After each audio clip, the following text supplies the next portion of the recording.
Knicks family, what's poppin'? It's your boy. And I'm back in the building. I'm glad to be back in the building. You know, it's been a little while since I've been on, so I'm glad to be here. I'm glad to be here. I had a very, very nice first episode of The Front Stoop, and I'm doing one tonight right after this stream. So join me on The Front Stoop a little bit later on, about 11:30, 11:45. I'm going to go for about an hour tonight, and then we're going to jump in with The Front Stoop and talk hip-hop. So if you're into hip-hop, you like hip-hop, feel free to join us and, have a good time with us. We had a really, really good time when we did it. We did it last week. And I know there's some people that's in the chat right now that joined us, and I'm sure there's some people that's going to join us later on tonight. But we got one topic tonight. I'm talking about the New York Knicks. One topic. Do we keep them or do we dump them? That's what we're talking about tonight. Do we keep them? We dump them. And I'm sure that's going to be a testy subject. As time winds down to free agency, we have 2 weeks, ladies and gentlemen. 2 weeks until Patrick Ewing represents the New York Knicks at the lottery. 2 weeks, ladies and gentlemen. And I can't wait. And I will be live streaming during that time. So make sure that you jump on and you join us and be part of, hopefully, what we're going to consider history. Right now, we have Nate in the chat. I don't see anybody else in the chat yet. And we do have a chat for The Front Stoop, too. You know what I mean? Tony Crow is usually in there. Hopefully, he can find a way to get on tonight. Isaiah is going to be in there. Guillermo was in there. We had a few new people in there. But anyway, 2 weeks. The Knicks will be on deck at the lottery, and hopefully it all goes well. That's all that I can ask, is that it goes well. The Knicks get at least a top 3 pick, right? At the very least, I want a top 3 pick. Will it happen? Is yet to be seen. We'll find out. But anyway, do we keep them? Do we dump them? Let's get popping with this right here. Nate, let me get you unmuted, my man. What's good with you, Nate? Oh, not much, man. Just watching the game right now. Yeah. I am rooting for Portland to win. I'm rooting for Portland to win. I got no dog in the race, really. I'm just glad the Spurs are out. So I'm rooting for the Warriors. So you're rooting for the They're my Warriors. second team to watch because Kevin Durant. I love Kevin Durant, man. See. I'm cool with the Warriors. I'm cool with them. They're cool. I don't know. I like Damian Lillard. There's just something about Damian Lillard that I like. Sometimes he gets a little crazy out there on the floor. I was watching the game the other night, and he pulled some threes, and I'm pulling my hair out. Not that I have much hair to pull out, but I'm pulling my hair out like, what are you doing? Why? But that's his game. I think he feels like he has to do a lot because he doesn't have a lot of talent surrounding him, other than maybe C.J. McCollum. Yeah. But he's got that it factor. He's the guy. He's lethal when the game's on the line. Like where the ball's gonna go. Yeah. When the game's on the line. I like his leadership too. Like I said, I'd love, perfect dream scenario would be to get Kevin Durant and then trade for Damian Lillard. God, I'd be smitten if the Knicks did that. But we'll see. Yeah, we're gonna see, because it's coming up really soon.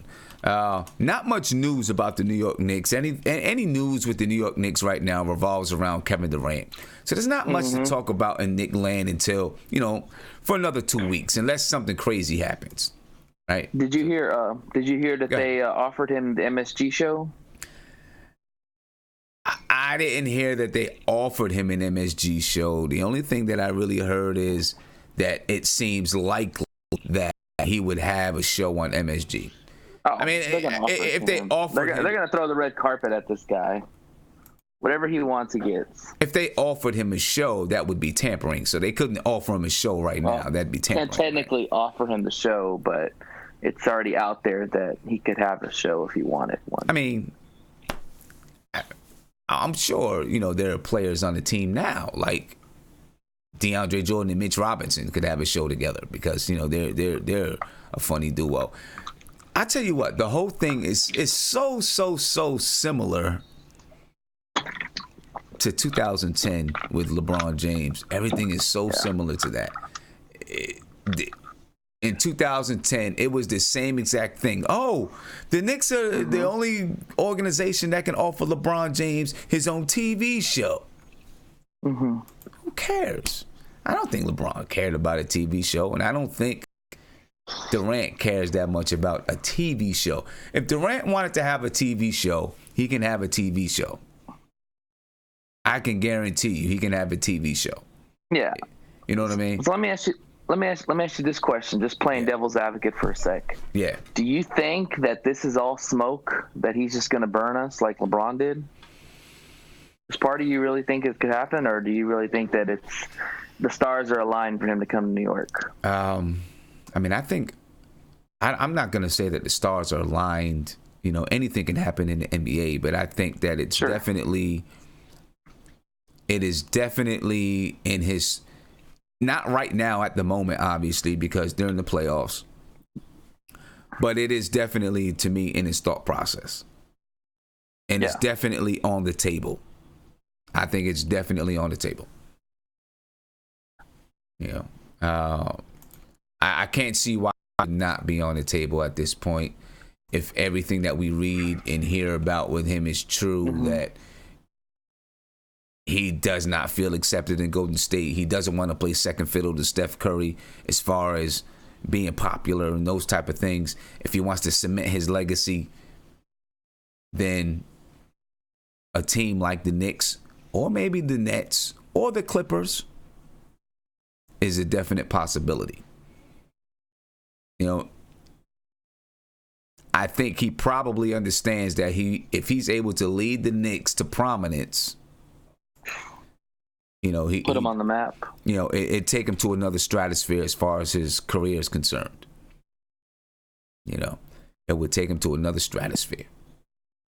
So it is yet to be seen. It's yet to be seen.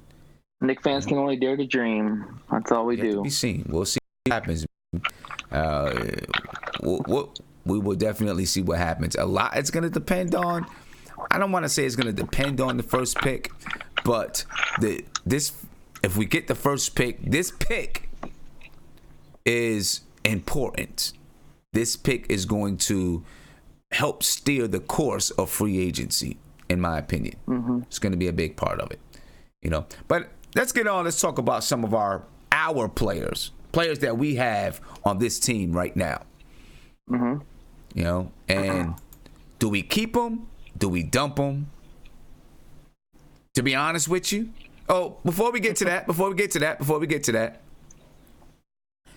I'm looking in the chat and I see some people commenting about what was in the New York Post today about shareholders suing James Dotson. I didn't even get a chance to read the whole thing. I didn't. So I don't know what the whole thing is about. The only thing I'm going to say is that I did not sue James Dolan or Madison Square Garden. I did not. Okay. What happened there? I don't know. Does the Post ever have anything positive to say anything about the Knicks? I don't think Okay, so this is what it's about. This is what it's about. I'm just going to look at it really quick for those who may not know. James Dolan. This is from the New York Post right now. James Dolan sued over high salary and excessive time with his band. You know what? I mean, listen, I'm gonna be. They're trying to push him out. I'm gonna be honest with you. I'm gonna be honest. Well, I don't know. I'm not ready to say that, Nate, because I'm gonna be honest with you.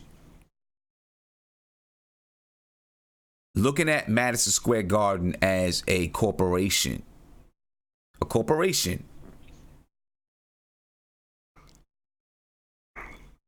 you can't argue too much with James Dolan if you're looking at it as an entire corporation and not just the Knicks. You can't argue too much. Really, you can't.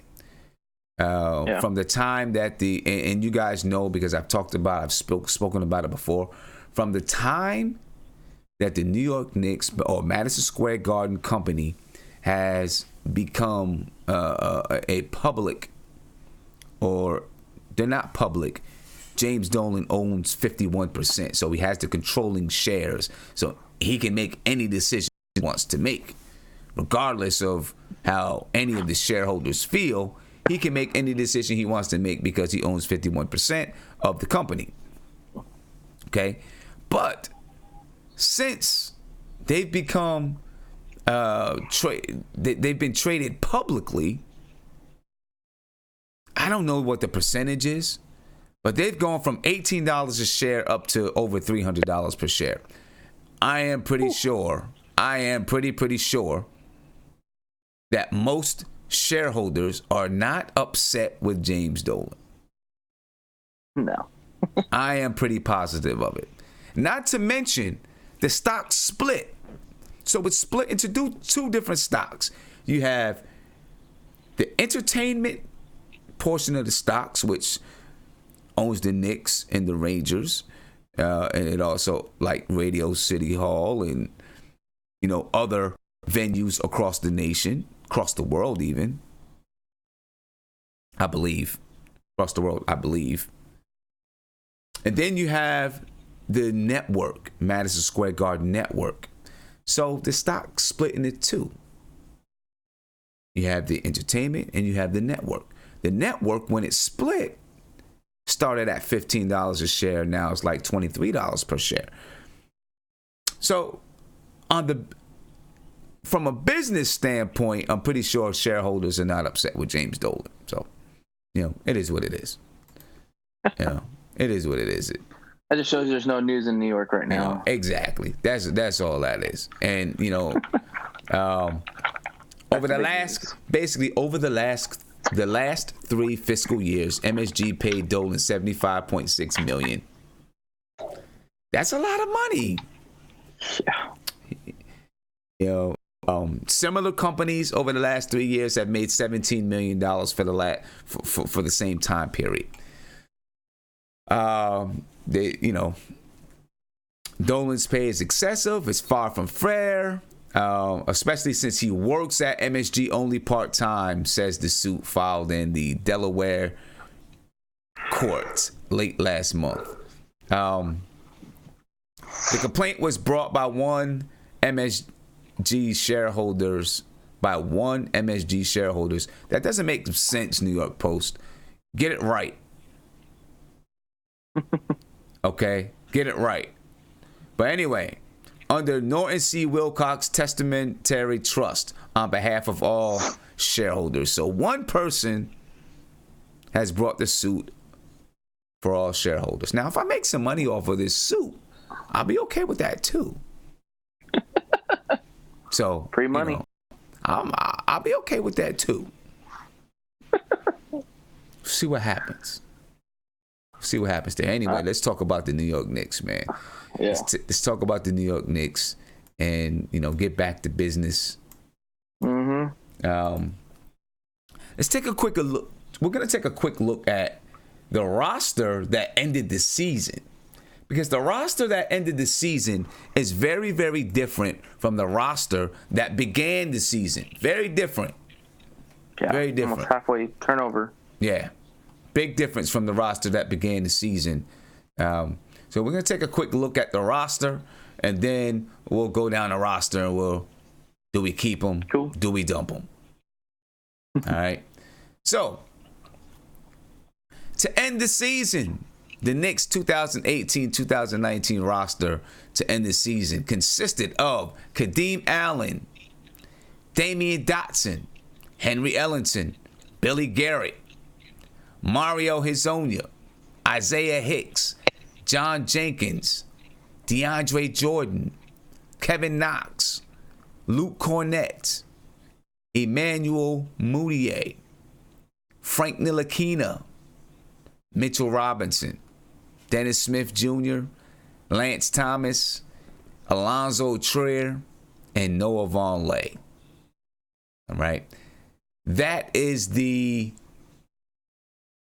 roster that ended the season with the New York Knicks. Very different from the roster that began the season. Very different. We over the past few years, the Knicks have been a turnover machine as far as roster is, players are concerned. I mean, we go from player to the next player to the next player to the next player. And I am hoping that it's when we get to this year, we're gonna have a slew of new players next year, most likely. Roster will look very different once again. But the hope is that this begins to wane, right? And we don't have so many. We can settle in on a roster, start to build some consistency and stability. Hopefully that's what happens. But we'll see. Big shout out to Mighty Knicks. Said, what's up, Knicks family? Trade everyone but Frank and Mitch. No Kyrie or KP. Don't worry about KP. KP's not coming, my man. That's a done deal, my brother. It's a done deal. I think he meant KD. Yeah, KD. He probably meant KD. His autocorrect is so used to saying KP that it auto-corrected to KP instead of KD. That's probably what happened. Am I right, Marty? Probably right. But anyway, let's go down the line. Let's talk about these guys. Let's talk about Kadeem Allen first. Right? And what we think about Kadeem Allen. Before we even, get into analyzing Kadeem Allen, we'll take a quick look at what he did this year as a New York Knick, and just kind of talk about him a little bit. Kadeem Allen, in my opinion, going forward, if you get the type of roster, the type of players that you plan to get, Kadeem Allen is the type of player I believe you want to have on your team. He's going to be low cost. Mm-hmm. He plays defense. He's a hard worker. He's a team player. He's not going to be looking to, he's not going to be looking for any kind of. He's going to do. He wants the best for his career, obviously, but he's not going to be looking to be a superstar. He's going to fit in and gets in. Kadeem Allen this year, 9.9 points per game, played 19 games, 9.9 points, 2.7 rebounds, 4 assists. He shot 46% from the field, 47% from three. I like those numbers.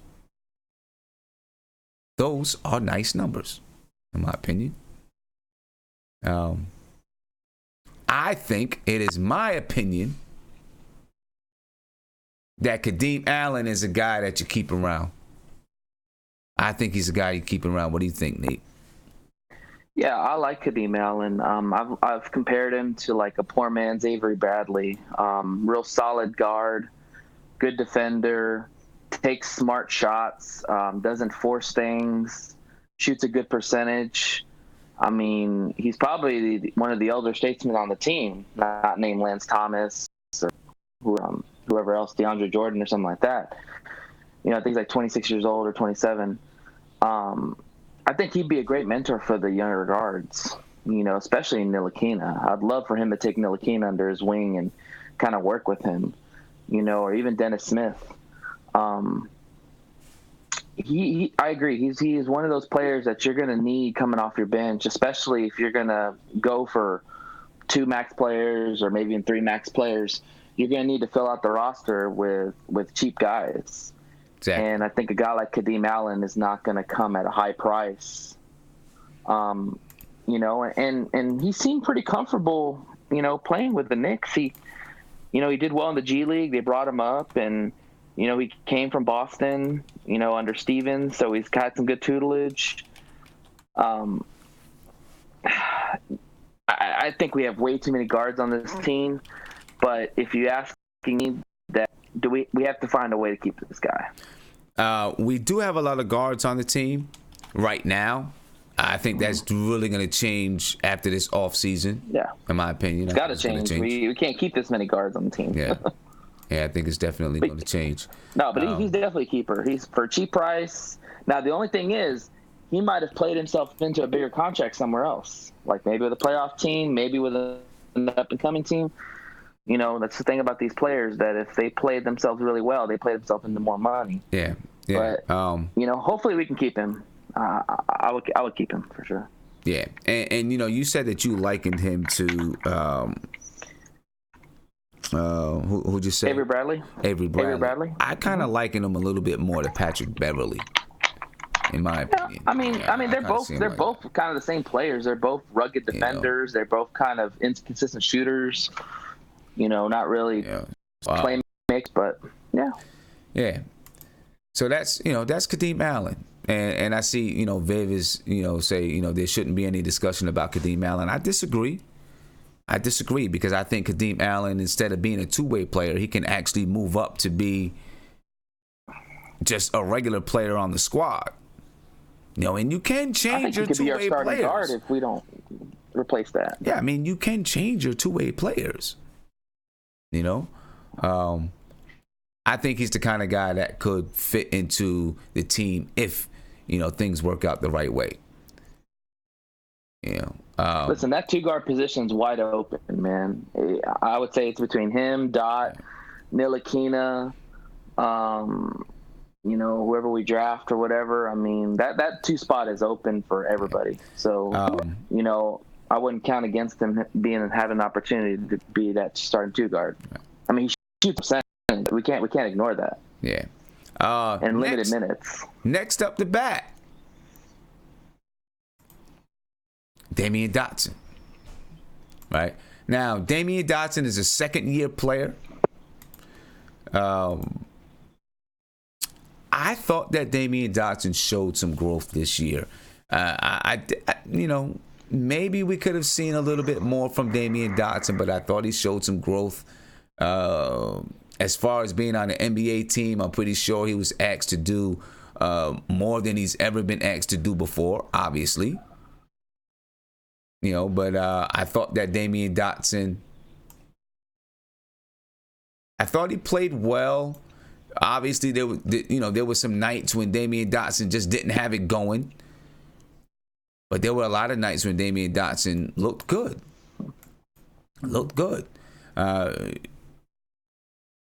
It is very hard to say who stays and who goes, though, because a lot depends on what happens in free agency.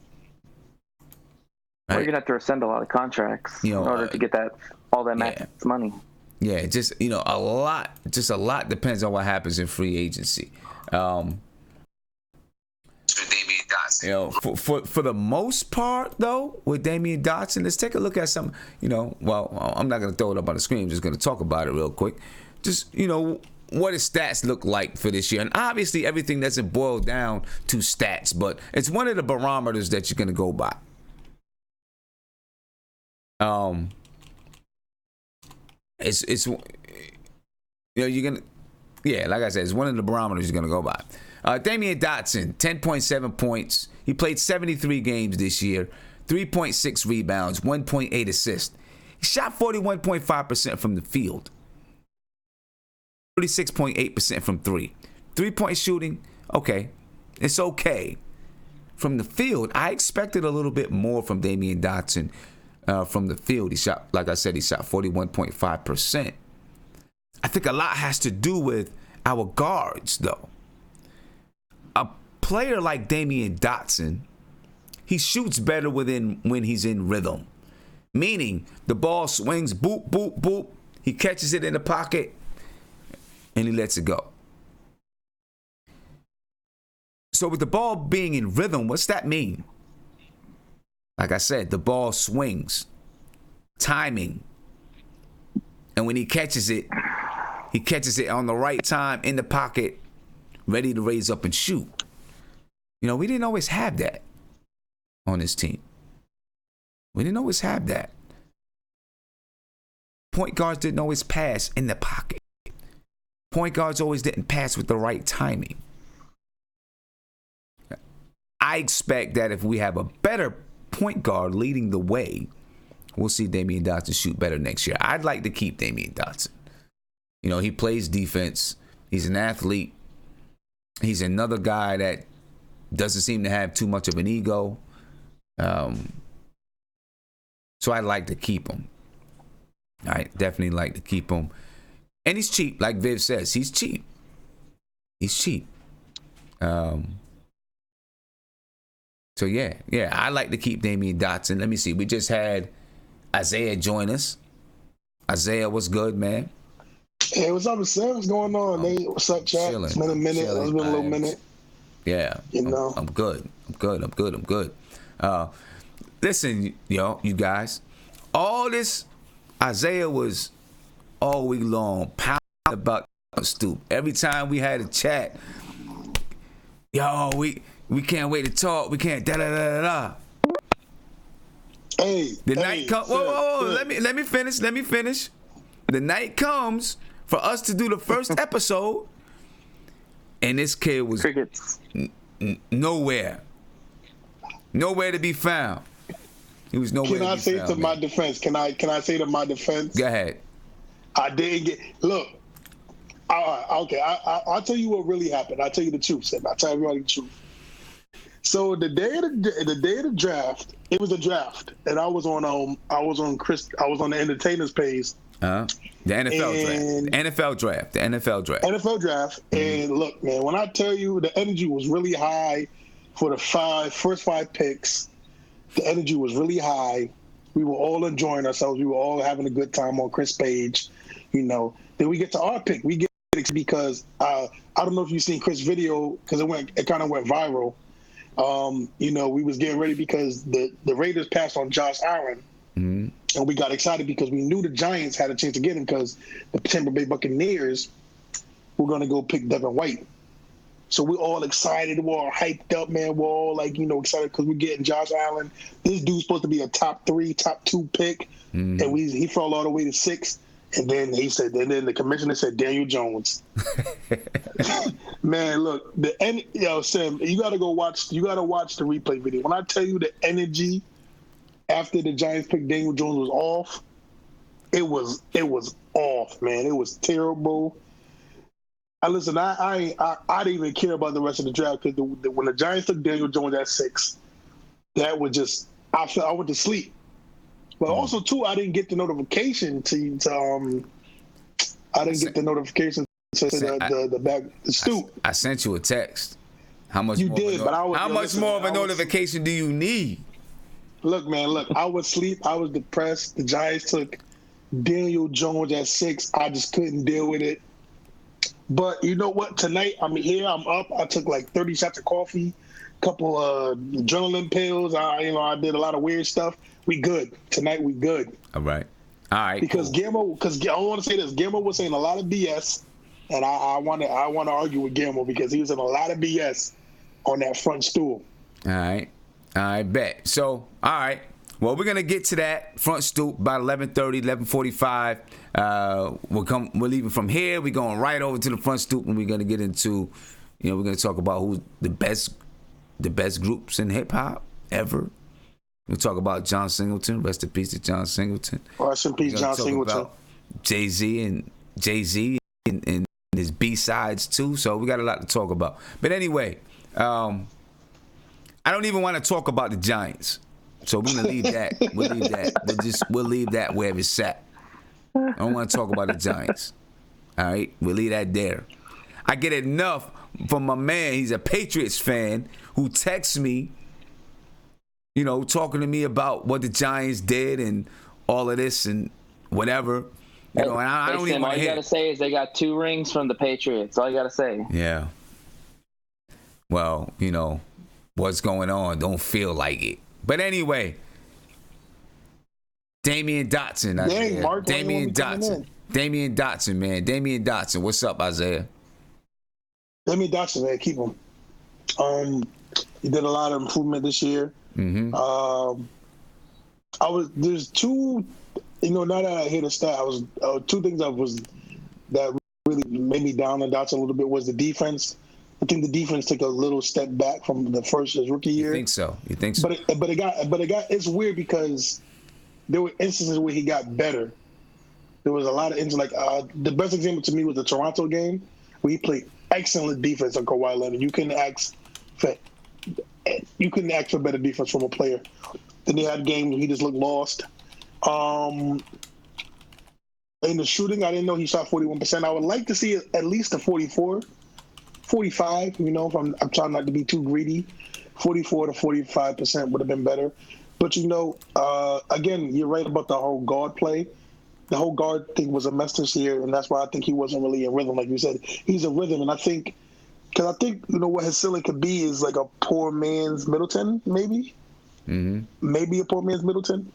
If he finally gets it to his ceiling, a poor man's Middleton. But Middleton's a rhythm shooter. So yeah, we got to definitely upgrade the guard play. We got to see a couple players getting a lot better at stuff. But I like that. All right. Mark, what's going on, Mark? What's going on, boss? How you doing? I'm chilling, man. How you been? I'm all right, man. Damian Dotson. It's a restless night. Where's your head at with him? Damian Dotson, where's your head at with him? Number 1, he's cheap. Number 2, that he can shoot the ball. Number 3, he can play good defense. The only thing I'm worried about with him, he just got to get better on ball. It's just on ball that is suspect. But you keep him because he's cheap. He could shoot. Like I said, his game depends on guard play, and we don't have point guards. So for him shooting 41%, I don't blame all that on him because most of the time his shots was off the dribble, taking it for himself. So he's more of a spot up shooter as a role player. He's strictly a role player. He's not even supposed to be a starter. Right. Any team. So yeah. Now, about his defense. This is what I'll say about his defense, in my opinion. He's a 2nd-year player, right? And he got more minutes than he got in the previous year. The more minutes you're on the floor, the more you're gonna have a chance to be exposed. I don't even want to say exposed. He don't have bad habits. No, he doesn't have bad habits. I don't even want to say be exposed, but the more minutes you're on the floor, you start to have diminishing returns. If you're not a starter or, a star player, you begin to have diminishing returns. You know what I mean? Yeah, he's a 15 plus 20 minutes, depending on the night that it goes for him. Yeah. But he's fine for what he is. Yeah. Especially at the rate that we got. Yeah.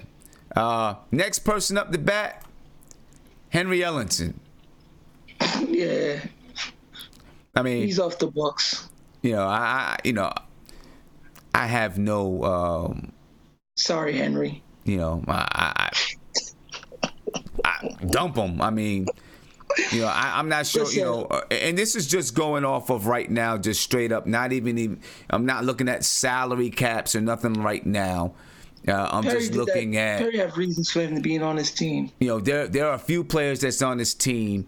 John Jenkins, probably a Henry Ellenson, Billy Garrett, that are here really, in my opinion, for their trade value. Because you gotta have some players. I mean, you gotta have some players to trade if you plan on making some moves in the offseason. So you have these salaries to make some salaries match. He's played just that, and I think Henry Ellington, of course they tried him out, see what he can do. Maybe he does fit somewhere along the line, but I doubt it.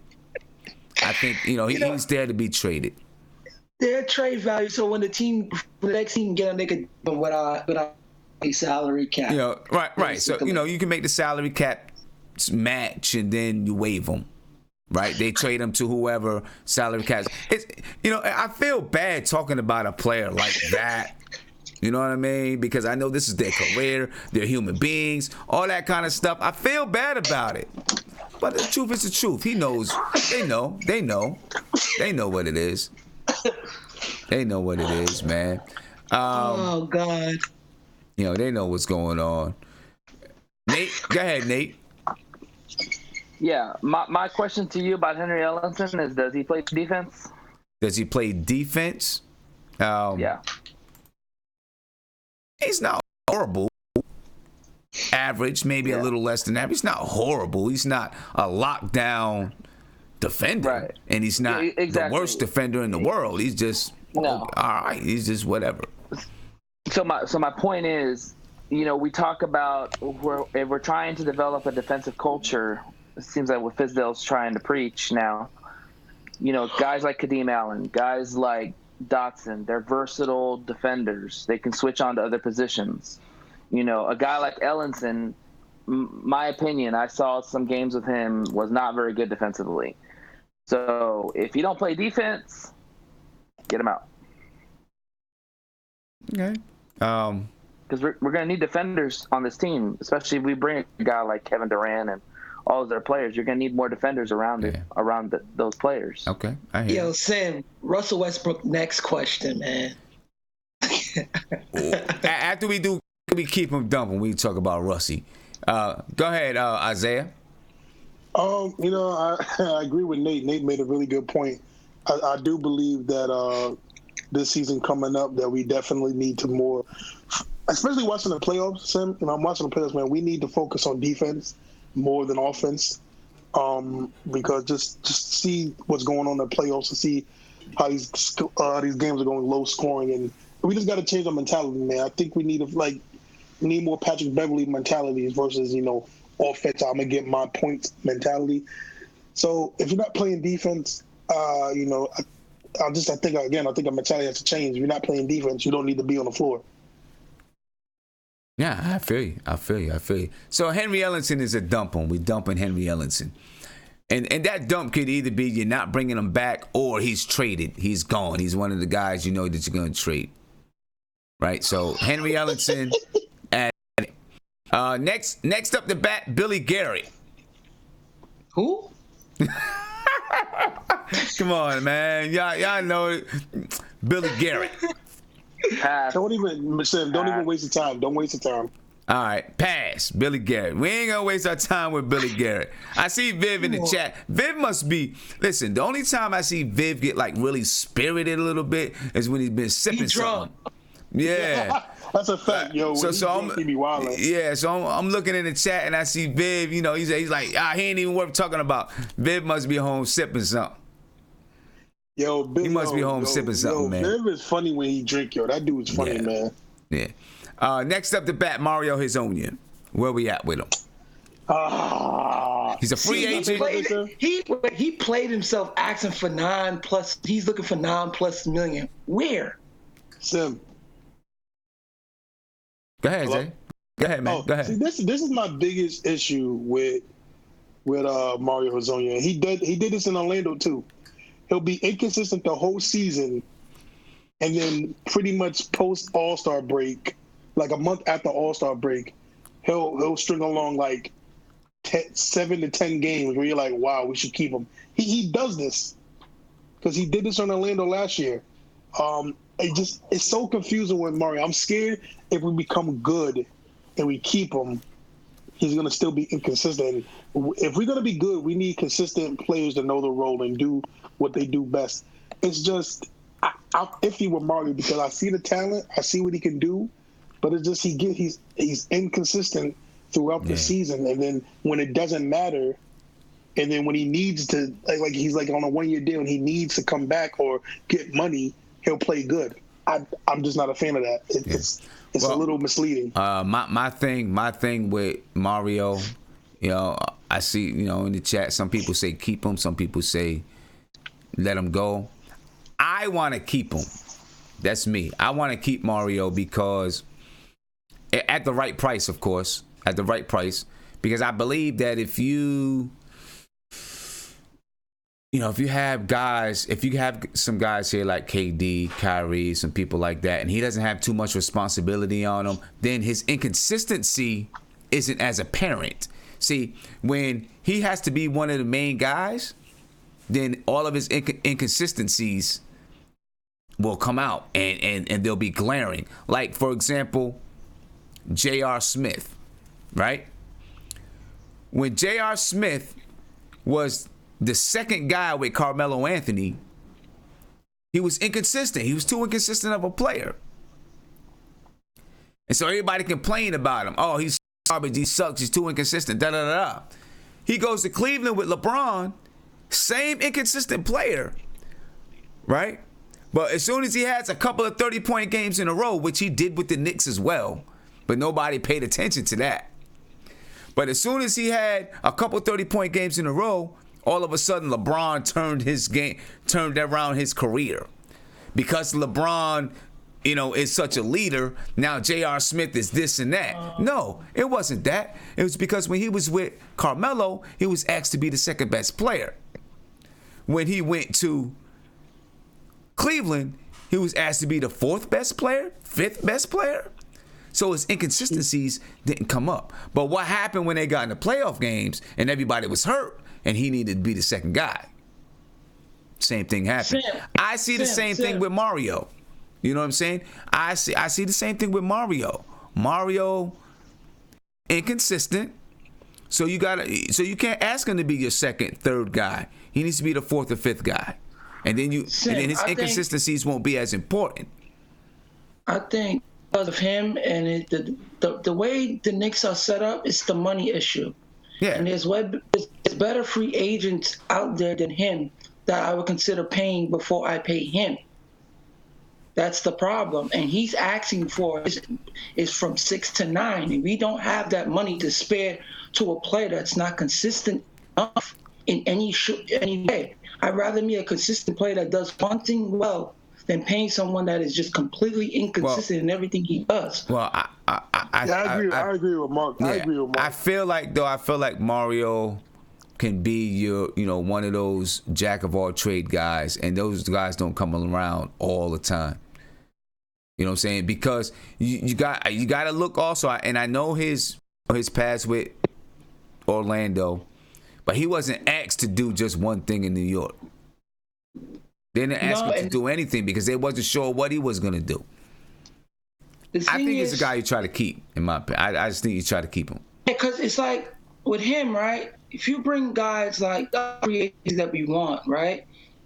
It's more of a plug. We have to get players that do things well around those guys. And I think he can. Defensive guys, and Mario do not play. He does not play defense enough. That's true. Listen, that's true. That's true. But you're not gonna get all defensive guys. I can guarantee you that. And I think that Mario can fit into some areas. I think he can fit into some areas. But there are guys in the free agency that either shoots the three well, that plays defense well, and that just knows their role. With him, he's just too inconsistent to pay him any type of money. We'll see, because there's other teams out there, not just the Knicks too. So some of those guys may choose to go to other teams as well. I think Mario's going to be a guy that sticks around. Go ahead, Nate.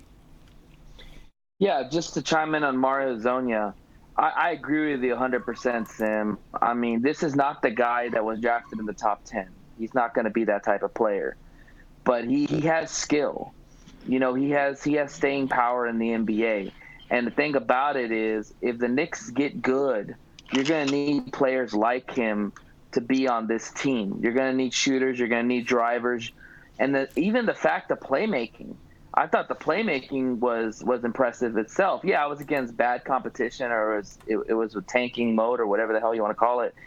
But the playmaking ability made him valuable, in my opinion, for us, because he could be like that point forward type of playmaker inside, Because honestly, let's be honest, if we don't get Zion, have a 4. So then Mario Hezonja, you really have to look at him as, hey, do we keep him as a stretch 4? Is he a guy that's going to come off the bench that can kind of give us some points at that 4 position? So I agree. I think we keep him, but, obviously for the right deal. But I'm afraid that we're probably not going to keep him because some team is going to overpay him. It just always happens. Ain't no team going to overpay him. And he's still young. Hey, you know what? Young, You know what? See, this is what gets me. People always, want to be really definitive. The NBA has shown you. If the NBA has shown you anything, is that it's not definitive. Because I can guarantee you, before Tim Hardaway Jr. got his $18 million contract, people would have said Tim Hardaway is not getting $18 million a year. I can guarantee you that. Mills. His market was nowhere near it. I'm just saying, there's more Steve Mills in the league. You know what I mean? No one paid. And he's a lot younger than Hardaway. $70 million. He's a lot younger. Everybody let Tim dry he's got out some playmaking ability. Fizdale's showcased him in other aspects. So, yeah, it's going to make him more attractive to other teams. And, this is part of the problem with when a team tanks. You can't tell anything about the season. You can't tell much about players. A little bit here and there, but it's hard to tell about players because you don't know what the coaches are really trying to do, right? Because Mario Hezonja had a long stretch where he didn't even see the floor. Not because he wasn't hurt, not because he probably didn't deserve to be out there, but because we were playing young players and those type of things. So I tell you what, man. If I'm the Spurs, I'd sign him. He's a perfect Spur player. Okay, it could be. Next up, Spur player, Nate. Next up the bat. Let's get to the next one. Next person, Isaiah Hicks.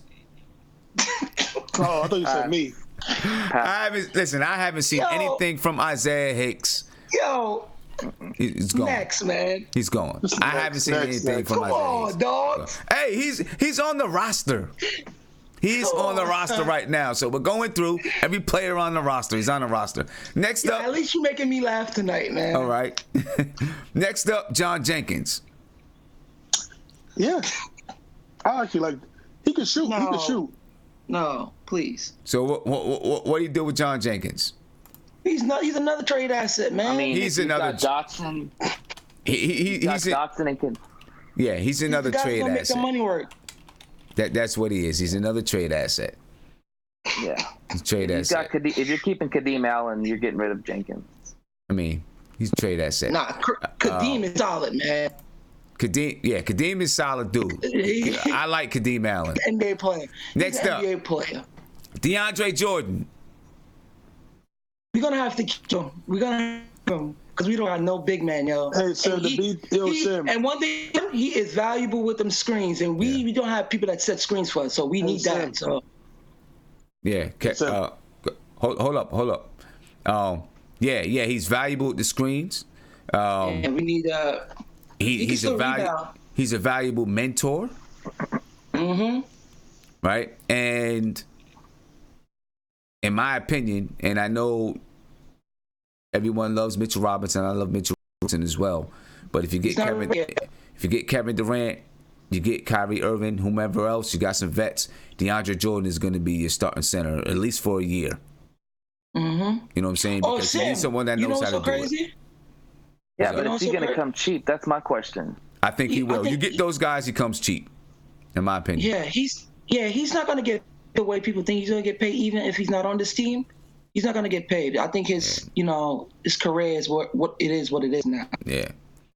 He got his last deal.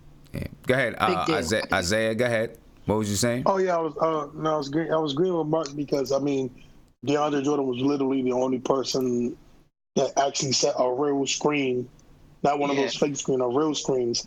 That's really valuable. Also, I mean, we all know it. He's one of KD's friends. So that's why he's probably going to stay. Everybody knows it. Let's keep it blunt. I mean, we He's know gonna that. be because of KD. We know that. But In the league and in free agency, there's not enough bigs that can still do what DeAndre do for what he does now. yeah.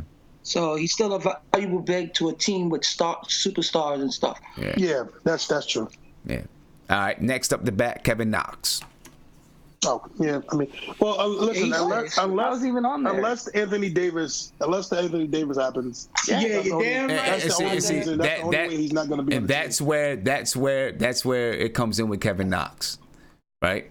Yeah. Obviously, you keep Kevin Knox, but if a trade comes up, yeah, it got to go down. 10. It might go down. It might go down. And that does scare me. Not because I'm like, oh, Kevin Knox is going to be the next world beater. It scares me that the Knicks all season long have said they're not taking any shortcuts. This kind of takes a shortcut. If you get two free, wait a minute. But listen. If you get two free agents and you keep your young guys, that's not a shortcut. Once you start to give up all your young guys, huh? That's still a shortcut because of Kevin Durant's age. Because you gave up a younger talent. Listen, you gave up a younger asset. Man. Screw the shortcut. Right? We gotta win. You gave up a younger asset. If they would have kept that asset, that means we wouldn't be doing what we're doing now. Since you traded him to get an older, but that wasn't in the plans in the beginning for KP to want out. But still, you can not shortcut the process, in my opinion, if you sign to keep Kevin Knox, keep your first round pick, because now you got young guys. But I get what you're saying. The fact that you got to bring in KD and Kyrie, or the fact that you bring two players in like that, it's going to be very hard to keep young guys because you got to put vets around them if you're going to win. And you're not going to bring those guys in not to win. And when you're watching the playoffs, it really exposes you. Yeah. Yeah. Listen.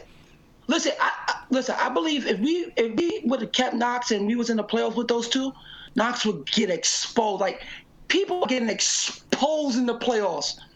Guess what? So we have to get solid players, man. Guess what? Hey, Mark, I hate to say this to you, but your boy's going to get exposed in the playoffs too. Who? KP. Well, when his time comes, we will have to see. We will have to see, because he's still going to have an advantage. When he gets in the playoffs, when Dallas is going to get into the playoffs sooner than later, right? Yeah. I feel like KP is going to get exposed when he first gets into the playoffs. It's going to be a year or two. Yeah, it's going to be a little while. He's going to get exposed. He's going to get exposed. It's going to happen to him. What's up, Mark? His first playoffs. Go ahead, Isaiah. I'll say this about KP. I always say this about KP. He'll be okay, but let me tell you that 7.6 rebounds, that ain't going to fly in the playoffs. Him not getting double-digit rebounds, that's not going to fly in the Ray Pro. Because I'm looking at the playoffs right now, man. These possessions and these rebounds are almost as big as shots. Every possession in the playoffs, it's just a different game. It's just a different game. I looked at Golden State the other day, and Golden State won based off of rebounding, based off getting the last. No, you seen the defense? You seen Draymond? Draymond's on another level right now. You bugging. The defense is crazy. But yeah, man. Well, let's go. All right. Next up the bat. Luke Kornet. Oh, come on. I think he's gonna get another I think he's either gonna get done another trade asset, because they're very valuable, because it's money that you can give to other teams that they could just dump when they don't want the player. Mm-hmm. That's why Scott, he just did a great job for what he pulled this season. Even though, you don't think that Luke can be a shooting big man for us to help spread the floor? Sam, I think when those two arrive, they're going to revamp the team. That's what they're just going to do. I mean, of course, they're gonna have to revamp the team, but there's not guys on here that you can say, okay, maybe this guy can fit in here, this guy can fit in there. guys, right? When I look at Kadeem Allen, I think he's good to say because he can play defense, he can run the offense. Like, he does NBA things well. Like, he does things well. I think he's going, and he's cheap. And we're going to need like a backup point that run an offense that other guys for. And I think guys can have respect for him. Okay, so you think we dumping Luke? Yeah, we dumping Luke, man. We dumping Luke. Isaiah, you think even though he's good defensively too. So, man, we just got to see when things happen because he's good defensively. I give him that from time to time. Yeah. He ain't bad, but you know. Isaiah, you dumping Luke? I'm keeping Luke. I like Luke. He can be a very, very poor man, Brook Lopez.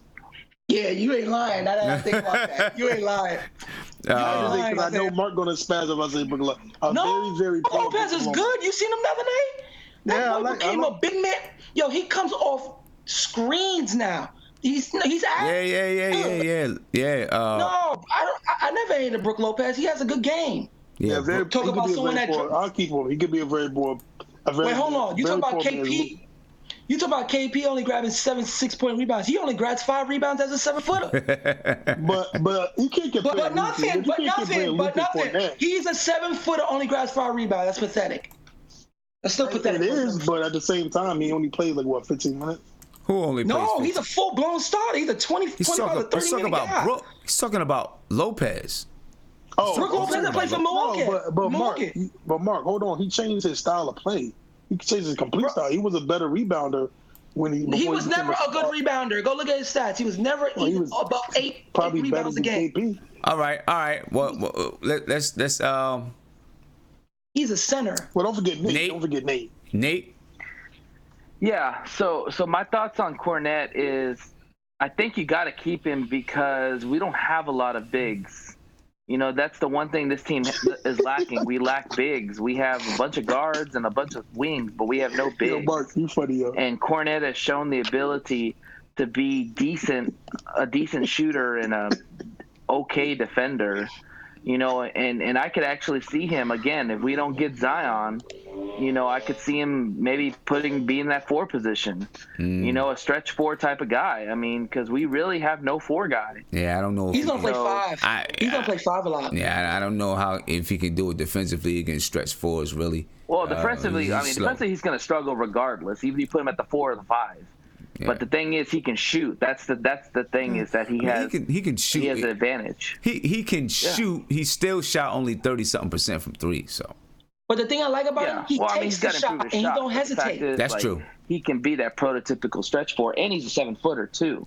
So if he can just work on defense and just try to block some shots, he can be a force in the middle along with whoever we put at center. But if we don't bring back DeAndre Jordan, he's for sure staying. Yeah, I tend to think that Luke might stay around and be somebody who comes deep off the bench.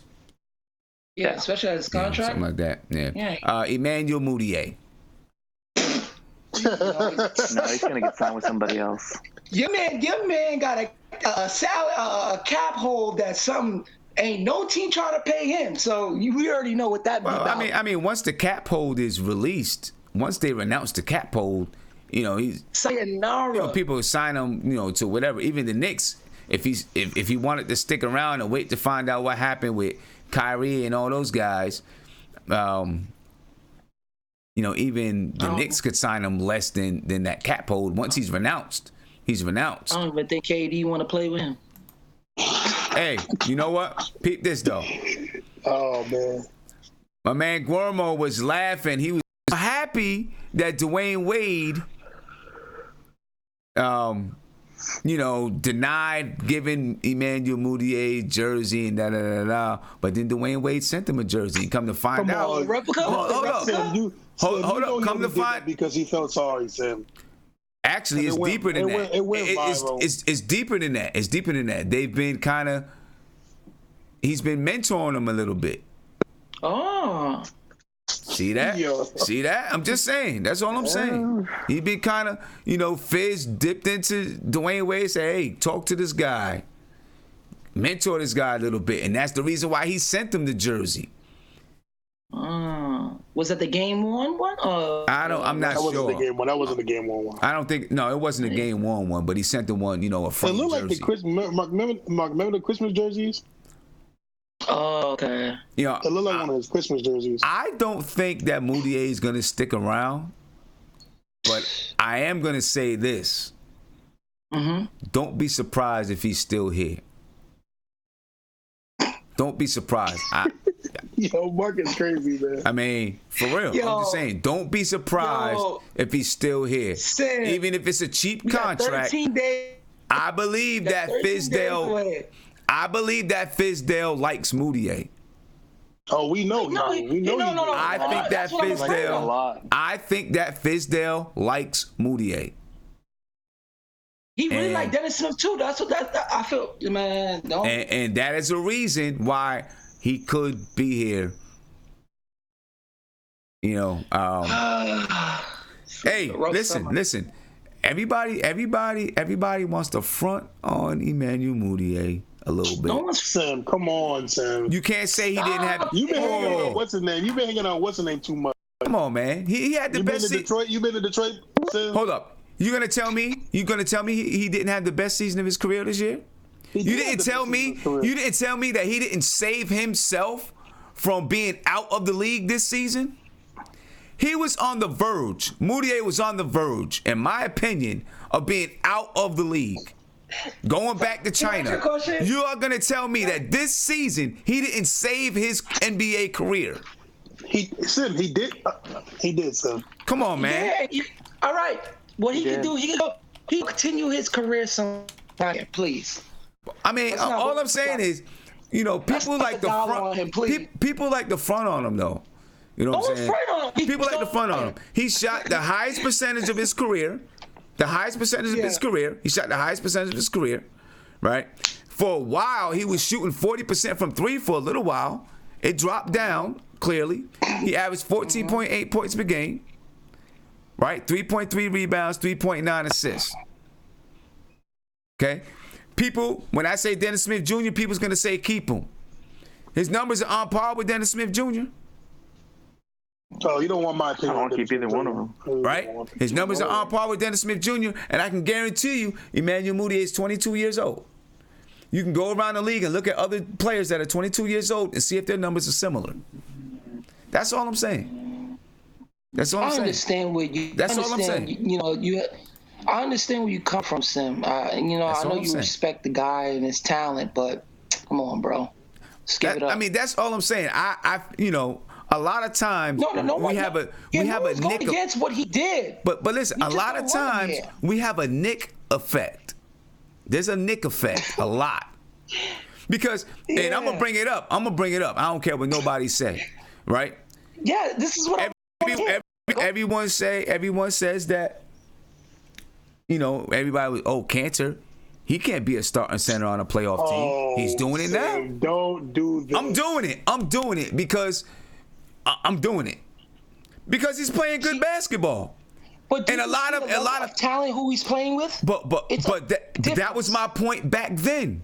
And everybody was like, oh, he's this, that, and this, and that. That was my point then. He wasn't playing with people that knew how to make rotations and do different things. Now he is. He played with KD and Russell Westbrook, and he was trash. You know what? Look at OKC. No, Sam, you can't compare this OKC. No, look at No. Look at OKC. Look at them. You can say, OKC is they got more talent, but they're kind of a mess. Yeah, they're a mess because they're kind of a mess. In 2015? Huh? They weren't a mess in 2015. Okay, they made it to, but he was also a younger player in 2015. That's 4 years ago. Come on, man. Oh, can you get Gimmo in here, son? Can Gimmo this so we can put him in? Yeah, I get him in. I mean, that's all I'm saying. It's the Nick effect, right? People, you playing with a bad team and everybody looks bad because it takes a team to play basketball. Defensively, it takes a team to play basketball defensively. Okay, it takes a team to play basketball offensively. And just like we're saying with Just like we're saying with Damian Dotson. He shot 41.6%, but we got excuses for him because there's not a guard. Hold up, whoa. Wait a minute. Because there's not a guard that can give him the ball in the pocket. So there's an excuse for him. But for Cantor, because people see him getting beat because there's not a backside guard helping him. People say, he's just getting killed in the screen and roll every time. And I would say 50 to 60% of the time, the backside guard was supposed to help out and did not. That's all I'm saying. That's all I'm saying. You're talking about a player. You're talking about a player that was getting $18+ million. That's a big difference from a player that's making $1 million. Meaning an 18+ player is supposed to be one of your top 4 players on your team, right? Cantor was top. Cantor was one of the top 4 players on this team. On this year. Team. I'm talking about. He wasn't going to make it next year. He wasn't going to make $18 million next year. He was in a contract year. He was a free agent. He wouldn't have made $18 million next year. But he was one of the top 4 players on this team by far. Way far. Okay, and due to the fact that he was an 18+ player, just like he's getting paid 17. Dude. It's the same thing. Listen, it's not the same thing because he is playing. It's the same thing that you have for Tim Hardaway. The same thing that you have for Tim Hardaway that we have for Cantor. Period. Just like that. Tim Hardaway went to another team that didn't make the playoffs. That's a little bit better and played worse. But he was on a play. Did you see how he played with them when he played for the Hawks? I'm talking about right now for the Knicks. Yeah, he was the leading scorer. He's not that in Dallas. He's worse. Cantor is the same Cantor in Portland. He's the same Cantor. Give me a Damian Lillard, CJ McCollum, but I don't have those. So that was my point. That was my point back then. But everybody wanted to get on him about his defense. But he's playing decent defense. It's literally that bad. He's playing decent defense in Portland. So what's the difference? But Sim, He's playing decent defense in Portland. What's the difference? Sim, you look. But Sim, okay. So what is the difference? What's the difference? Situation he's in, and look who he's playing against. He's playing against jokers. Jokers is not. Come on now. Oh my God. Oh my gosh. No, I don't even want to hear that. Because when I brought this up a couple streams ago, everyone said, watch what happens when he goes and plays against Denver. Watch what happens to him. I don't even want to hear it. I don't even want to hear it, man. But there are matchups. Yeah, Isaiah, it's the same thing with Tim Hardaway. It's the same thing with Cantor. He displeased with Tim Hardaway, and I displeased with Cantor. Play good, Sim. Come on, man. Come on. All right. Well, all I got to say is this. Right now, and he may not be the starting center next year, but right now he is the starting center on a team that could possibly make it to the Western Conference Finals. And he is playing like a starting center. It's not like he's out there just getting 4 points and 5 rebounds. Listen, you're going to judge him more because he's on this team, right? You're not going to judge him more when he's playing with 2 other. But that was my point. That was my point earlier. That is the difference. That was my point earlier in this season. And he's getting paid $18 million. He wanted that off the books. That was the argument the whole time. No, it was not. The argument is that he does not deserve to be here even next year. He couldn't play basketball, right? Come on, man. No one said he couldn't play basketball. Get out of here. The argument was that he shouldn't even be here because he couldn't play defense. But obviously, he could do it on a better team. My argument was that he didn't have players around him that knew how to make the rotations defensively. But everybody disagreed. My point now is he is doing it. He is playing well because he's playing with a team that wants to win. That was his argument when he was here. He wanted to win. He didn't like trying to lose. Sim, is your last name Brody? Because you acting like Stephen Brody right now. No. My thing is, we get this whole Nick effect going on. We get this whole Nick effect where every player that comes here sucks. You know what I'm saying? And then we get a one-track mind about somebody. And as soon as they go to somebody else and play well, there's all these excuses about why. Anyway, let's move on. Let's move on to the next player. Cantor don't even play with us no more. You know what I'm saying? Frank Ntilikina. So can you let Guillermo in? Yeah, I'm gonna let him in. Frank Ntilikina. We're on Frank. We're on Frank. We're on Frank. Frank Ntilikina. Where we at? Go ahead, Nate. Yeah, man, you got to keep this guy. I mean, he's 21 years old. I mean, hopefully Fizdale, if he learned anything this season, is that if you're going to keep Frank, you got to if you're going to coddle Moutier, you got to do the same thing for Frank, because I think Frank has more upside than Moutier does. Moutier is a better player right now, but I think if Frank has the right coaching and the right tutelage and the right mentorship, he can be a better player than Moutier. So if I'm Fizdale, I take this guy under my wing completely all summer, work with him, do whatever you can to boost his confidence, get his game right. And this guy is already a good defender. He just needs to work on a shot. I mean, that's really the biggest knock on him is his shot is inconsistent. Yeah, I want to get 1,000 jump shots a day. Work with him. Yeah, I want to keep Frank, man. I don't think it's going to happen, but I want to keep Frank. I really want to keep Frank. I think that I'll tell you what, man. we're going to need his defense. We're going to need him. We're going to need those kind of players that. I love when y'all two argue. Hold up, Isaiah. I'm sorry.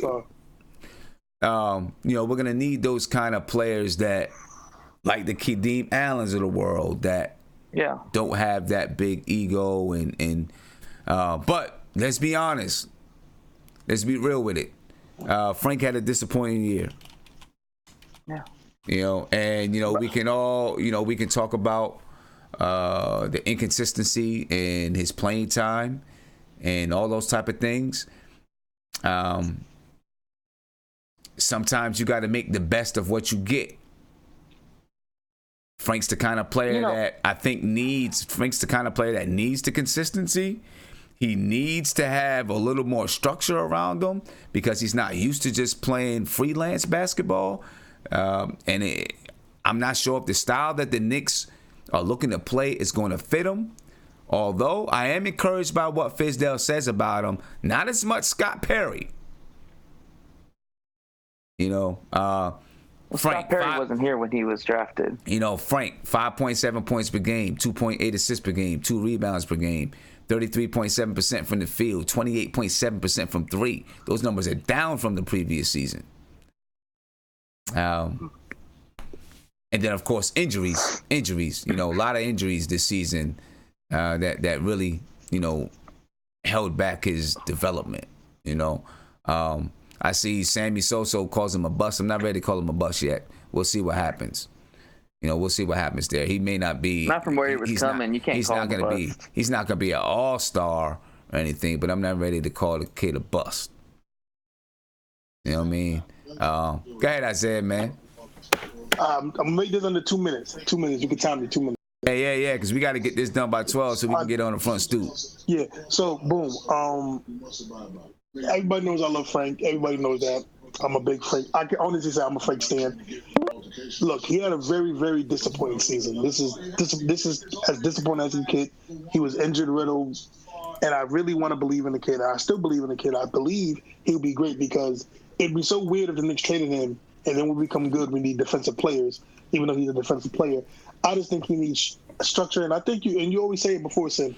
I do believe if you tell Frank, I need you to do X, Y, and Z. This is your role. X, Y, and Z. This is what you need to do. He'll do it. I do believe he just needs structure. But I do think the way the Knicks are trending, the way they want to play, the way David Fizdale wants to play, doesn't fit Frank.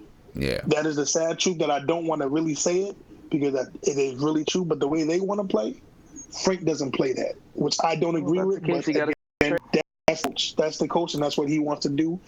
But yeah, I mean, if I just wish, this is my only wish, if they're going to do Frank like that, trade him to the Bucks or trade him to the Spurs for Frank's sake, so we can see him blossom to a real player, which I do believe he is. Right. That's my only wish if they're going to trade Frank. Trade him to a good situation. Yeah. All right. Guillermo, what do you think, man? Keep Frank. Look how the Celtics use Marcus Smart. I think with guys like Frank is a guy. He's a system guy. He comes from overseas. He's not the typical point guard. I know people don't like him because he can't hit these shots, and he's not the so-called prototypical point guard. We have those so-called prototypical point guards, and they suck on our team. So Frank Ntilikina, especially being a guy like Kyrie, he's going to be a great offset in terms of guarding the other guys, perimeter players. Look at the playoffs. Look how many good to great perimeter players there are, and how many few defenders there are to stop the Currys, to stop the Lillards, to stop the Harrises or whatnot. Harris and Murs. So you always need a good defender in the backcourt. And once Kyrie comes here, I think that Kyrie can play good enough offset off Kyrie that he can work on his offensive game without being the primary, scorer from the backcourt, and he can bring his defense, which we need on this team. Like, look at his team outside of Mitch Robinson, his wild plays and stuff. We need a guy like Frank rookie here. He's the best pick and roll defender. So I don't care what no one says regards to, Frank, you could like him or not. We just need a defender. And I think that we have a cheap guy in Frank. Why not have him here versus overpaying for a guy like a Marcus Smart? Yeah, I don't think he's a free agent, but why go to free agency market for a guy like that when we have him already on our team? Yeah. Mark? Well, Sam, I'm hearing stories with the kid. They're going to move him for veteran play. That's what they're going to do because of his cap hold. I think that's what's going to happen, too. That's what's going to happen. Listen, I tell everybody, Scott Perry is loading everybody off this team possible. Whoever has dollars on his team is going. That's how he's moving, and that's what he's going to do. So it's very hard. I would want to keep him because he don't have bad habits as a player. Mm-hmm. But number one, he hasn't been healthy to show that he could shoot it enough to keep him. I think that was one of the things that they really wanted to play this year, to see if he can make those corner shots, because he's a very valuable type of a player at 6'7", guarding ones and twos, somewhat threes, depending on his size, if he can handle threes. But other than that, I think a lot of these guys are going to be traded for veteran play because of the Kevin Durant thing. And that's what Scott Perry's doing. He's not keeping anybody from Phil's faction. He's making sure he gets rid of everybody and get everybody who he wants in his house. That's how he's moving right now. Yeah. That's how everybody got to look at it. When he made that big trade, you got to look at everybody for grabs. Everybody's up. Yeah. I would keep him, though, me personally. Yeah, I'm with you, man.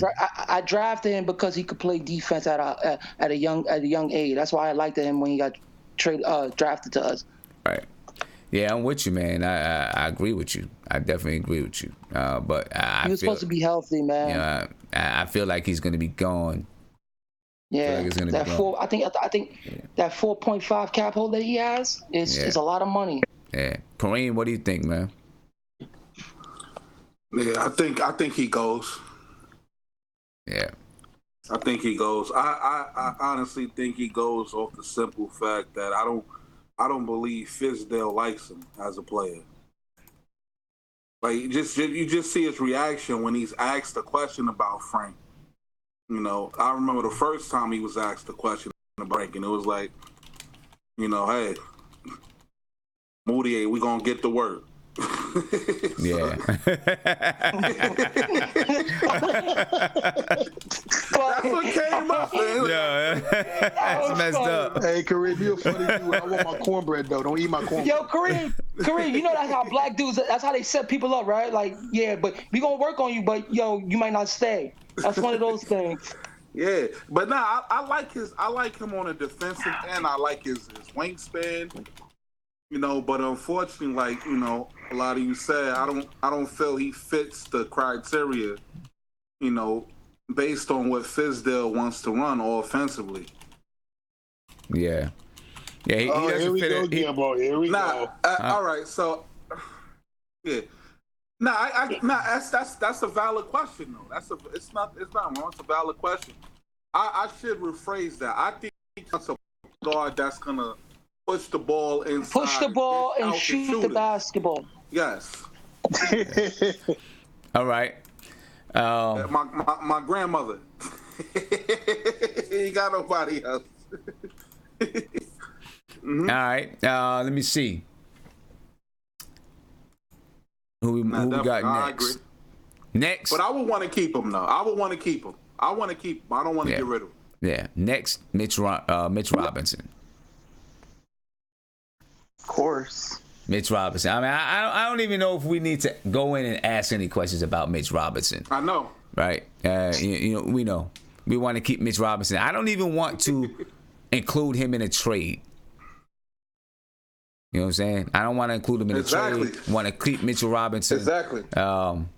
He needs to be around. You know what I mean? He needs to be around. Needs to be on the New York Knicks. So keep Mitch Robinson. Anybody want to add anything about Mitch Robinson? Yeah. Anybody want to add anything about Mitch? Go ahead, Nate. Really, Nate? You got to add something about Mitch? Hey, he's 21 years old and seen as a leader. Why would you get rid of him? Yeah, I mean, right, exactly. That's what we're saying. Hey, I don't see. Right, I don't see anything happening there. All right, next up, Dennis Smith Jr. Yeah. So go ahead, Isaiah. What do you think, Dennis Smith Jr.? What do we do with Dennis Smith Jr.? I want to keep. And the people going, I don't see it. I don't want. Again, this playoffs has opened my eyes to what type of players win in the playoffs. And Dennis Smith Jr. remind me of Westbrook a little bit. And I hate to say this about him, but I just don't see his style of play contribute to winning. That's my opinion. Okay. All right.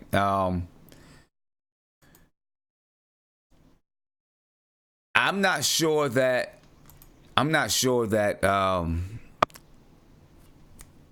head coach there, David Fizdale, agrees with you. I think David Fizdale feels that he has a lot of the talent, the explosiveness that you can't find in a lot of people, and that he can mold him into a player.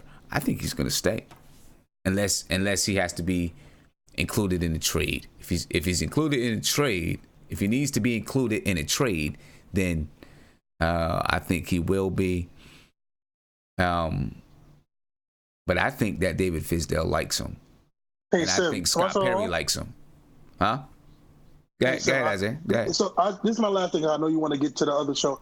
I'm just so one of my biggest fears of David Fizdale is that style of play he wants to play is not going to be winning basketball, and that's my biggest fear with Fizdale. Because I mean, Sim, let's be real. How many players like Dennis Smith Jr. style of play win championships? Yeah. No, I get it. That's my thing, and it's like we're talking about, and someone pointed out in the chat, we're talking about his explosiveness, his size, but we never mentioned basketball IQ when it comes to DSJ. Yeah.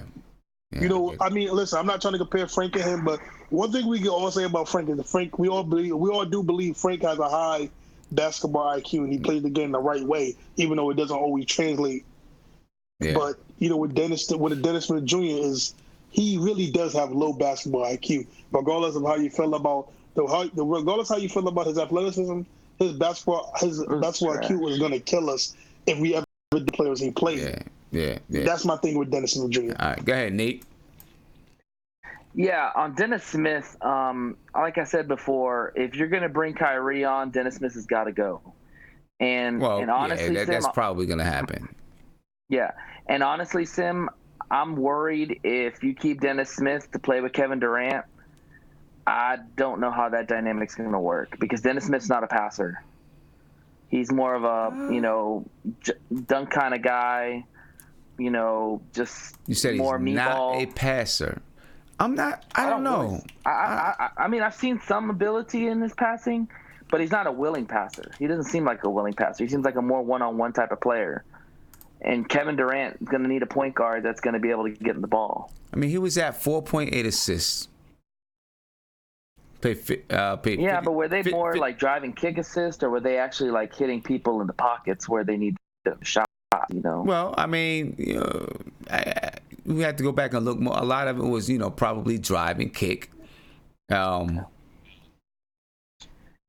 just concerned that dynamic, because Dennis Smith is a very alpha dog mentality type of guy. Yeah. And so is KD. We don't want another Russell KD situation. I hear you. And I personally, I think that's why he wants Kyrie, because Kyrie is kind of more buddy than with KD. Yeah. Whereas I think Dennis Smith might be like a little bit of like a Russ, where he might He might try to challenge KD at times, All right. know, and we don't need that. We don't need to poke the bear. I feel you. And my man right here with the hat, what do you think, man? Right. What's good, Sam? No time, no speak. What's good, man? How you feeling? Can you hear me? You can hear me? Yeah, I can hear you. Oh, okay. I think the game has moved away from guys who have like that similar style as Dennis Smith. Especially like if you don't shoot the three at a high rate, it's like if you look at all the guards that's in the playoffs right now, they shoot the three at a high rate. They also are willing passers. They can play off the ball. They can do all the things that people don't talk about in basketball. And Dennis Smith doesn't really do that right now. I think in maybe 2 years he could be a deep where D'Angelo Russell is, as far as like, maybe make an all-star team and stuff like that. But with our timeline, and if we do get a Kevin Durant or another superstar player, I don't think he's the guard you would want to fit with them. I'd rather keep a Frank or something like that. Not, and it's not. I don't want to hate on Dennis Smith. It's just that's not my type of basketball player. Like, okay. He reminds me of a young, not even a young Russell Westbrook. And remember, young Russell Westbrook is worse than what he is now as far as his decision making, his shot taking, and all of that. So I think we can move on from him. Yeah, Russie. What you saying? Russie looks bad. But when he was younger, he looked worse. Yeah, he was taking every shot. Yeah, Russ looked bad in the playoffs. Game a little bit. He looked bad in the playoffs, man. He looked bad. Yeah. He looked pretty bad. So I'm trying to. If we could draft John Morant, that's what I'm doing. If we don't get Zion, I'm drafting a point job. Okay. Anything we could do to get a point guard in here. I don't think Dennis Smith is there. Yeah. All right, Lance Thomas. What do you think about Lance Thomas? Where you at with Lance Thomas? Gotta go. You right. Lance could go too. We could get him in the trade package, money. He could get up out of here. Lance could be a coach, maybe. He could be a coach. He could be a coach. He could teach players how to be professional. You know what? I disagree. I love Lance though. I disagree. I think we keep Lance around unless he has to go in a trade, or unless we got to free up cap space. Especially, he knows Kevin Durant. He played with Kevin Durant for a little bit. I think Kevin Durant would like, Lance Thomas not afraid to just get in where he fits in, and he can play some defense as well. He's not a lockdown defender, but he can play defense. I think Lance Thomas is going to stay. That's what I think. That's my opinion on it. Go ahead, Nate. Real quick. We want to move. Yeah, the only way he stays is if it's a 1-year deal. I don't give him a multi-year deal. Well, I mean, they'll probably, he's got the 1-year thing. I don't know exactly what his contract structure is like. He's a valuable commodity. He could be a valuable commodity for a playoff team because he's a good, rangy defender that can shoot the three at times. Mm-hmm. Yeah. You know what? It's gonna be hard to keep him. People can say whatever, but don't be surprised if he's still here. He is. Look, you need to have veterans either on the end of your bench or guys that play, but you need to have guys that are, first of all, good professionals, and then guys that's not going to complain about their role and just going to come in and get in where they get in. If they don't play, they don't play. If they play, they play. He can play defense. People can think what they want, but he could. I think he could be back.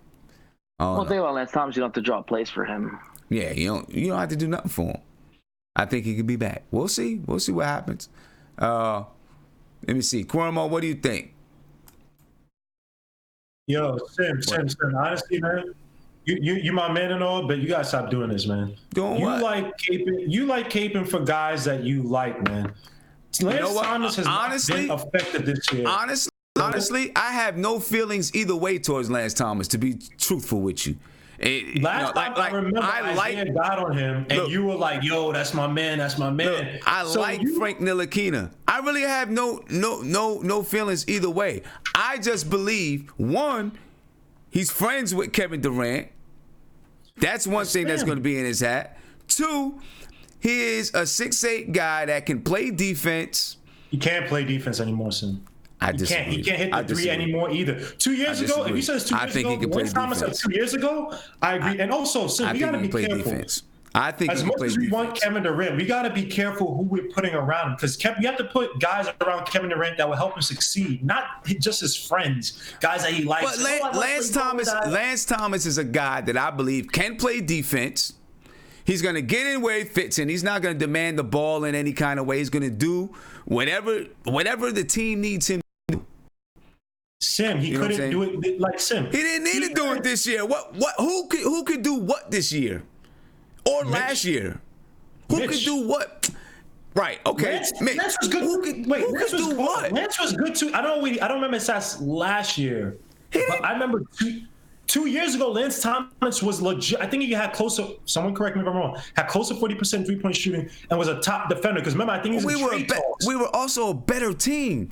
I mean, we were so bad. Every player was garbage. Yeah, but Lance was still good in the second half. Was this when I think? That's when KP got. No, it's not when KP got. Lance Thomas, I'm sorry. If you can find a cheaper option, a real 3-and-D guy, there are a bunch of 3-and-D guys in the league that are walking around. We can get somebody for cheap. We don't have to have Lance Thomas here just because he has a relationship with Kevin Durant. And we got to be careful. It's not just about that. What I'm saying is he's played with him before. He knows how to play. He knows how to play with those guys. What I'm saying is he knows how to play. He knows how to take the back seat. You need some guys like that too. Okay, so go out and get better guys. I think better guys in the second round. We'll see. I think he will be. I think he has a chance to still be on this team. I think he has a chance. I think he still has a chance to be on this team. He may not be a 20-night contributor, but I think he has a chance to be on this team as a guy that maybe gives you some spot minutes here and there, that can come and play defense sometimes when you need it. Healthier, younger, and cheaper. And you know what, like I said, how much cheaper? He's going to make $1 million. $1 million. How much cheaper? I can find somebody from Europe. Get somebody from Europe, because Lance Thomas ain't doing it. And Sim, be very careful, because y'all keep saying put all these guys that Kevin Durant likes. When there are issues in the locker room and we're not performing the maximum capabilities because we have issues with because he doesn't have some locker room, go back to this episode we're talking about putting all these guys that are Kevin Durant's friends. Be very careful about putting friends around these guys. These guys don't need friends necessarily. They need guys who make them better. I get that. But Lance Thomas is not just the kind of guy that's just going to be. I mean, he is a leader type of guy. He will tell you. Who did he lead this shit? Who did he lead this shit? Who did he have to? Who did Lance Thomas? You go talk to Scott Perry and Steve Mills and see what they say about him. Go find out what they say about him. Go find out what they say about him being a leader. But they didn't lead anything. Like you who did? Guys on the court. You had Trier on the court who did fight with guys on the team. Right. Where was Lance Thomas to quell that? But I'm saying, where was Lance Thomas? Are you going to be able to have you ever worked? Are you going to be able to quell everything? You don't know what Lance Thomas may have said in the locker room or not. You don't know that. You're not going to quell everything. Certain veteran voices first would have nipped that in the bud with Trier. Second of all, they would have kept the fear. Influence Fizz to be like, hey, you need a culture. We need a voice on this team. We'll find out. We're going to find out. When you say we're going to find out. I think he is a good guy for your culture. I think he is a good guy to. You're going to still have some young guys. What is the culture? Trey was fighting with guys on the team. Dude, if you're going to develop, you need guys that are going to be professional, know how to work, good work ethic. He is a good guy for your culture. I don't know what culture we're talking about. So then why? So then why keep anybody then? So then why keep anybody? If we have no culture whatsoever, why keep anybody?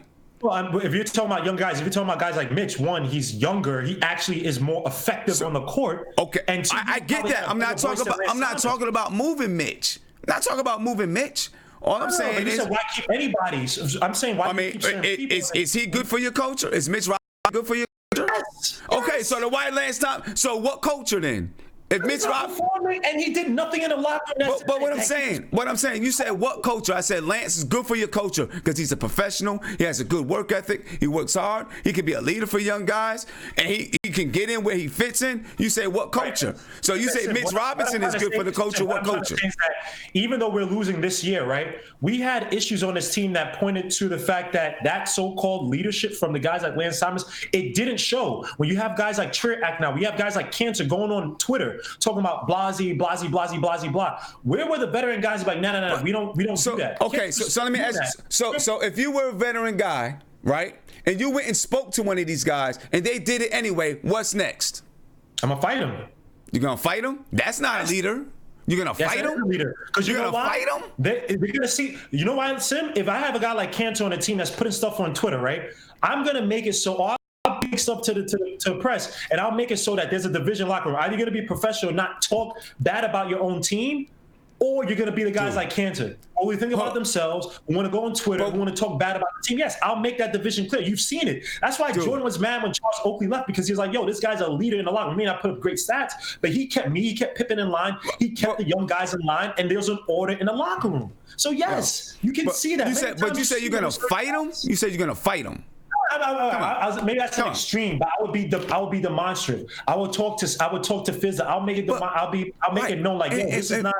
We're not doing this. When Kansas that's true, and those things. That's true, and those things still may not work. Those things still may not work. Let's move on to the next person because I got to get out of here. Alonzo Trier. I'm pretty sure we know Alonzo Trier. We're gonna keep him. Hopefully, we'll see what's gonna happen. When it comes down to trade scenarios and stuff like that. All right. We'll see what happens with Alonzo Trier. Last one, because I got to get out of here and get on to the next show.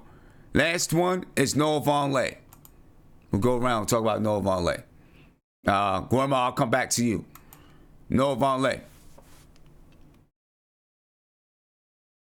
All right, it came back to me. My bad. How much is he? What's his price? I don't even know how much Noah Vonleh makes. I think Noah Vonleh is. I don't even know. I think Noah Vonleh was. He didn't make a lot, like veterans minimum or something like that. If he's cheap, right? If he's cheap, I definitely have him as the rebound energy guy. I'll make that his only role, and I'll try to sell him off. But I'll keep him because he flashed so decently, especially in the first half. But in the second half, I don't know what the hell happened. But yeah, if he's cheap like that, why not keep him? He's young. Yeah, he's a decent player, and I think he could be a decent role player we could ship off for a draft pick later on if we don't want him. I think in the second half, it just came down to he's not that type of player. He's going to give you diminishing returns. 15 minutes a night you probably need from him, and then you maximize him as a player. I like him. Everything's going to depend on what happens in free agency, but I think he's a guy that'll be able to get in and fit in. Be able to, give you some boards, play some defense, have a couple of hot nights. Nate, what do you think? Real quick. Yeah, like I said, man, if we don't land Zion, then he's definitely in play for that 4 position. If we do land Zion, you've advocated about keeping Lance Thomas. I agree with you. He's an extension of the head coach. So I don't know if you want to put him at the 3rd behind Thomas and Zion. So that's just kind of my perception. All right. Isaiah? Yeah, no. Real quick. As long as the price is good, we keep him. All right. And Kareem? Yeah. Noah Vonleh. I would like to kick Noah Vonleh. I just felt like this season. But I felt like he started doing stuff that wasn't in his game. Yeah, like he did that a lot. Corners he was attempting, and it's like, dude, you're not a stretch 4. Go down there and bang with the big boys. Yeah. He stepped outside of his game a lot. I think. Player inside though, man. Yep. I think he started doing that. That turned me off sometimes. But Sam, can I say something though? Yeah.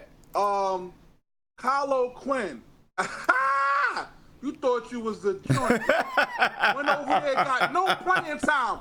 Why you? Oh man. cut it out. You want to come back next season? Because I didn't see your jersey number out there, bro. In the playoffs. Get in the Gatorade and the towels, bro. Stop. Yeah. I want to wait for a team to develop. Now, you developing on the bench. That's all I got to say, man. All right. And my man right here, that. What you got with Noah Vonleh, my man? He don't hear me. Anyway, I like Kareem. Yeah, Kareem a funny dude. Yeah, I like Kareem. I'm getting out of here.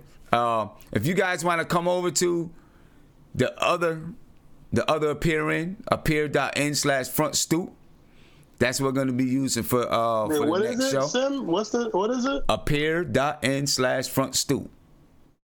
Can you spell that with a Q? With a Q? No, I was joking.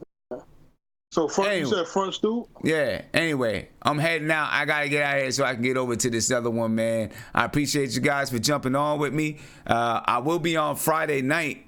I wasn't able to get on Monday night, but I will be on Friday night. We can argue some more. All right? And I'm going to get on out of here. Guys, as soon as I leave here, I'm firing up the front stoop. Right? So, join me on the front stoop if you're a hip-hop fan. You join me right here. I just put it in there. Subscribe to the channel. Talking about nothing but Knicks. If you're new to the channel, subscribe to the channel. Ring the notification bell. You get a notification anytime that I go live, drop a video, whatever it is.